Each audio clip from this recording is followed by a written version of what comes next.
The Last Feast, a wine brand inspired by the fascinating lives of insects. But it's also much more than that.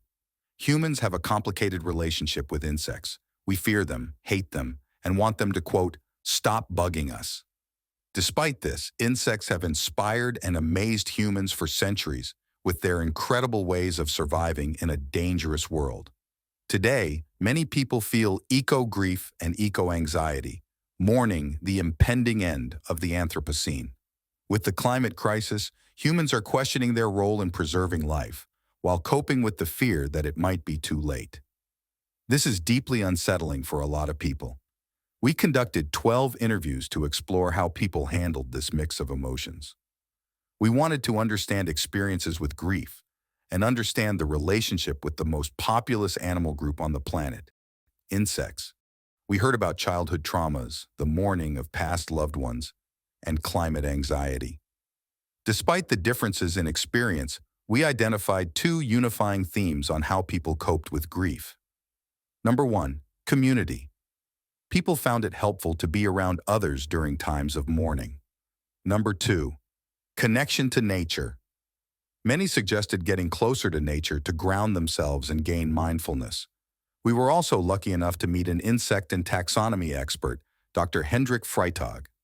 To our surprise, despite being aware of the climate crisis and the inevitability of our extinction, he doesn't experience environmental grief. He believes in enjoying the time we have together, accepting that humans are just another species and that we will all die. This philosophy should bring us peace and inspire us to enjoy life now. We also visited community gardens in Dessau, where we learned that there is currently a problem with the upkeep of these established community gardens, since fewer people are engaged with them. All of these insights led us here, to The Last Feast. If you knew your days were numbered, what would you do? Butterflies, for example, only live for 2 weeks. What can we learn from butterflies? The Last Feast is a wine to celebrate life each and every day. We tested our first prototype at a community garden. Each wine contained 5 inspiring insect facts with questions to spark deep conversations. The first time we tried it, one of us cried, all of us bonded, and surprisingly, no one got drunk, which was a problem.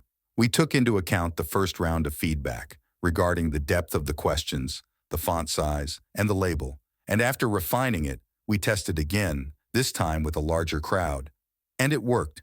People bonded, they made friends, they had deep, meaningful conversations. So we developed the product further. We elevated the brand, we expanded our offerings from one wine to a collection of insect-inspired wines for every taste and audience, and created a website and mobile app where people can access more questions to keep the bonding going. The Last Feast is an acknowledgement of death, but more importantly, it is a celebration of being alive and together right now. We will all die someday, and that is okay. In the meantime, let's raise our glass.